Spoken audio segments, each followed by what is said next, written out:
Hi, this is Quinn from A Curious Wonderful Nature, here today to show you how to make detergent from something you probably have seen around your neighborhood right around this time almost every year. You may have stepped on them or even had them conk you in the head. I'm going to show you how to make detergent from conkers or horse chestnuts. But before we get started, I want to show you the difference between the husk of the conkers versus the husk of the other chestnut. Conkers are not edible. You cannot eat them. They are toxic. You can't ingest them. If you take a look, the conkers come in a husk that's kind of nubby looking. It has these little nubby points on them. This is what they look like when they're green, and this is what they look like when they're brown. Here is an image of the edible chestnut husk when it's new and it's green and it's kind of freshly fallen off the tree. It looks like a green porcupine. Later on in the season, when they've been on the ground a bit, they look more like a porcupine, and these are not going to work. They do not have the chemical that allows you to use them for detergent. The horse chestnut has saponins. Now, if you've used soap nuts, it's kind of like using a soap nut.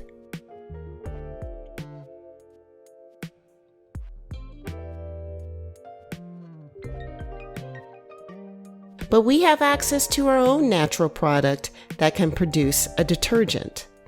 I collected a whole bunch of horse chestnuts from a small plaza near my home. There's still so many chestnuts on the ground, so the husks are getting brown. Now, the ones you may find may be green or brown, but you don't need the husk, just the beautiful brown chestnuts inside. Good chestnuts feel nice and weighty in the hand. They may feel heavier than they look. The surface also feels very smooth. Here's a chestnut tree. Now the bark starts smooth, kind of pinky gray, but then it darkens into a darker gray and develops these scaly looking plates. They almost look like you can kind of peel them off. The leaf structure is shaped like a palm. What you see as being like separate leaves are actually leaflets, and each leaf is made up of 5 to 7 leaflets. That's what you'll be looking for. Now, these trees may have these leaves, but they're turning brown, and the leaflets themselves may be on the ground. So you'll be looking for the brown ones that are kind of curled up, kind of like these are right now. And in that leaf litter, you'll probably notice some husks. You'll also notice chestnuts. I gathered 1 liter and about 1/4 of a gallon in a plastic bag.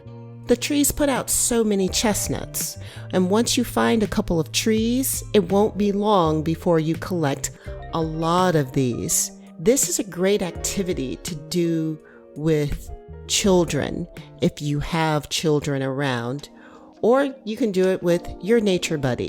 When I get them home, I clean them with a little dishwashing soap and a little alcohol because I like to make sure it's all clean and kind of disinfected on the outside. It is from a city park after all. I am also trying to get rid of any debris that I didn't clean off when I collected them. Then I rinse them very well because I don't want any of the soapy debris on the skin. I really love touching the skin of the chestnut. I let them dry really well. Once they're dry, I cut them into quarters. While I love the way the skin feels, it's also kind of tough to cut through that skin.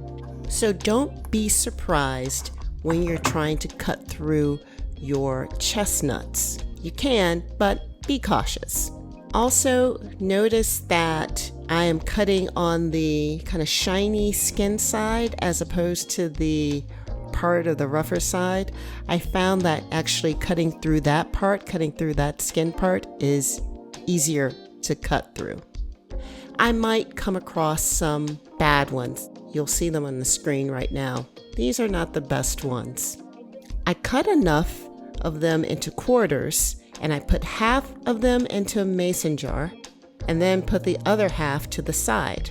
The recipe is roughly 2 volumes to 1. So I filled the mason jar with hot water and then I let it sit overnight. So what is happening is that the saponins are being extracted, and it doesn't take long. Saponins create foam when dissolved in water. They are a natural surfactant, meaning they help break down oils and grease. There are a lot of horse chestnut trees around in many of our cities. This makes them great for eco-friendly cleaning. If you are enjoying this, hit the like button, subscribe, and share with that person who is looking for ways to connect with nature and be more eco-friendly. After I let the chestnuts sit, I pour and strain the liquid out. I toss the used chestnuts into the compost. Here is your detergent. It's a very milky liquid, and that's what you're looking for. It may also be bubbly and sudsy. That's a great sign. The white stuff at the bottom is fine. You're just going to shake it up before you use it. You'll use about 1/4 to 1/2 cup of the detergent, and you use it in the same way that you use regular detergent. This detergent is really good for your everyday laundry or your delicates. However, this is not the type of laundry you would use for anything that is heavily soiled.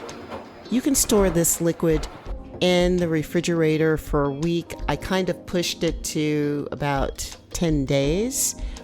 This was perfect for some lightly soiled hand towels and table napkins. They came out smelling fresh and clean, very neutral, somewhat surprising to me because throughout the time I was processing the horse chestnuts, there is that green and apple-like smell.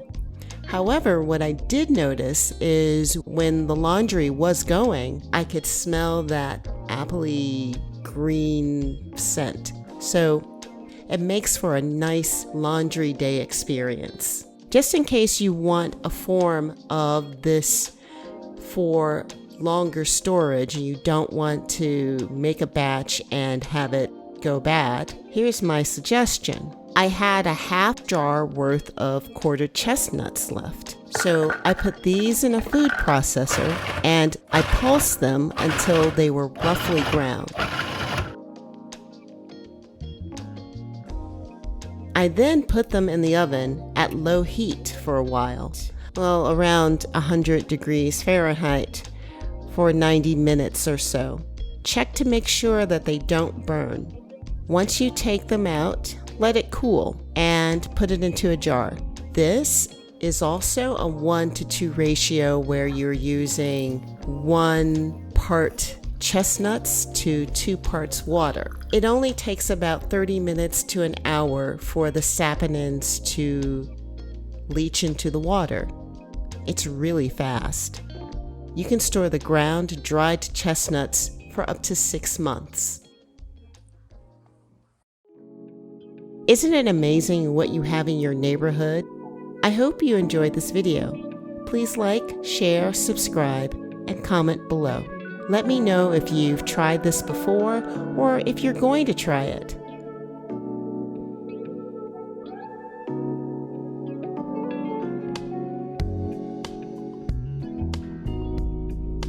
Be curious, stay wonderful, and bye for now.